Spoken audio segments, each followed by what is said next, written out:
Hello fellow data friends. The Iberian Twilight immersion pack introduced a new kind of war, the Guerilla War within the Carlist War Journal Entry. The Guerilla War is made for David vs Goliath situations. Regular Spain is a major power with 6 million GDP and about 12 million people. Carlist Spain is a minor power with about 700,000 GDP and population. The Carlist holdings aren't even connected, so 2/3 of their country has zero market access. Paradox circumvented the resulting problems by spawning some goods out of thin air for the isolated Carlist states, like these 15 small arms. The regular Spain has a massive advantage. Both sides have about 60 units ready for war with almost equal power projection, but that is almost 10% of Carlist Spain's whole population. Carlist Spain would be crushed in a normal war because they don't have the manpower to replenish their forces. That's why Paradox invented the Guerilla War. The Carlist War has two phases, the Guerilla War and then the Royal Expedition. The Guerilla War changes several parameters of warfare. The general advancement speed and combat width are greatly reduced, leading to less battles and smaller battles. And if one side wins, there's no occupation happening. Instead, the victor gains 1 point in the Carlist War Journal Entry. Once the second phase starts, each country gets a buff based on the number of points gathered in the Guerilla phase. Though the buffs scale differently. Carlist Spain gets more offense and defense per point, but regular Spain gets a 2-year buff. Plus regular Spain is stronger anyway, so Carlist Spain needs to collect points for one devastating push to the Spanish capital. Either side can start the second phase of the journal entry if it has 10 points or it's 1839.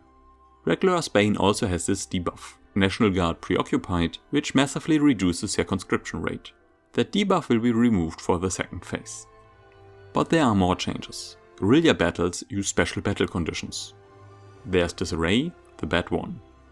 Then there's skirmish, the neutral one, and ambush, the good one. All battle conditions reduce casualties by 90% and massively impact morale damage taken and dead. Combined with the reduced advancement speed and smaller battles, there will barely be any dead soldiers.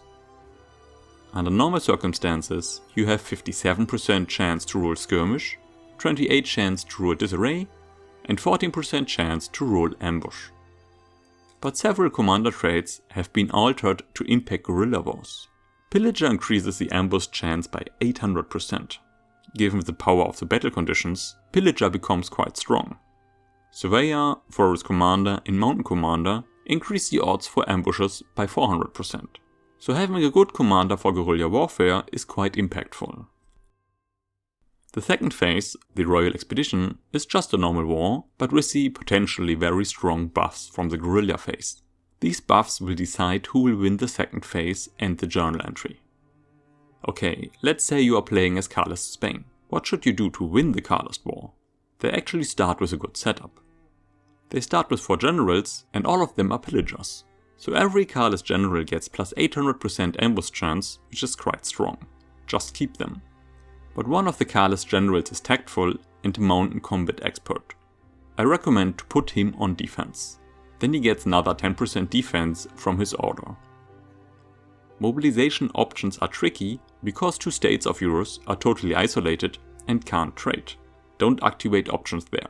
You could activate some in your headquarter. Regular Spain can blockade you a bit, but not totally. So you should be fine, but I won't do it. But what you can do is enacting a law so that you get the armed forces bonus. They are powerful, so you get plus 20% offense and defense. Now we just let some time pass and you will see that we will score some nice points. We already have 10 points, but you might want to consider to gather some more points for a stronger buff. You need to win decisively or you will run out of soldiers. Now we can start the Royal Expedition and we get a way better buff than regular Spain. So let's click the button and let's delete them. As you see, we already have quite the front advantage. And we won. Now we are just Spain, but with the Carlist flag. And Carlos de Bourbon-Ajoux is our rightful king. But what if you want to play regular Spain? Carlist Spain starts with a good setup, how can we beat that? You can play it normally or you can cheese it. Let me show you the normal way and then the cheese afterwards. For one, only one of regular Spain's generals has a trait that increases ambush chance. It's this Surveyor. So we can look for other generals with improved ambush chances. But it's hard to actually only find pillagers who have the best ambush bonuses. Secondly, regular Spain has a superior economy, so we can activate some mobilization options. But we won't need more morale recovery since there aren't many battles in the guerrilla phase anyway. We can also make the armed forces happy for that offense-defense bonus with a law we don't really care about. Third, the Carlist army barely has any artillery or strong horse units. But we have 9 artillery. That is about 50% of the average battle size. So we only attack with our best attacker to leverage our artillery and defend with the other generals to make use of our line infantry. And now fast forward. Keep in mind that a lot in guerrilla wars will depend on the battle roles of your generals, so there can be a lot of variance.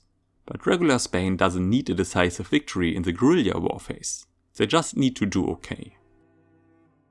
We are losing the actual guerrilla war phase, but we are winning the second war phase regardless. If you perform decent in the guerrilla phase, then all is fine. But even if you barely score any points in the guerrilla phase, you can still win. Remember, the Carlist buff grants a strong attack bonus, but only a small defense bonus. And it only lasts for 1 year. Just take a page out of Russia's playbook. Relentlessly attack them, throw bodies at them. Don't let them attack you. Their defense isn't so superior, and they will have problems to replenish their forces at some point. And the buff will become weaker over time. Once both armies have gone through the meat grinder, you will win the war. See? But it's actually very easy to cheese, because you can just ignore the war. Let's start a new game as regular Spain. Then we put down some enlistment efforts and conscript a lot more line infantry, because we have the money.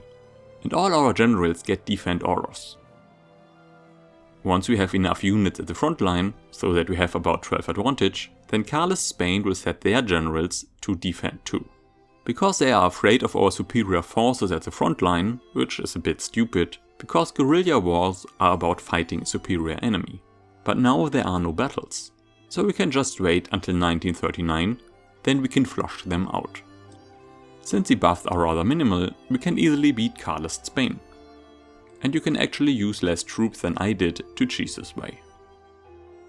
I think this David vs Guerrilla template has some great potential and can be used elsewhere, especially for successions.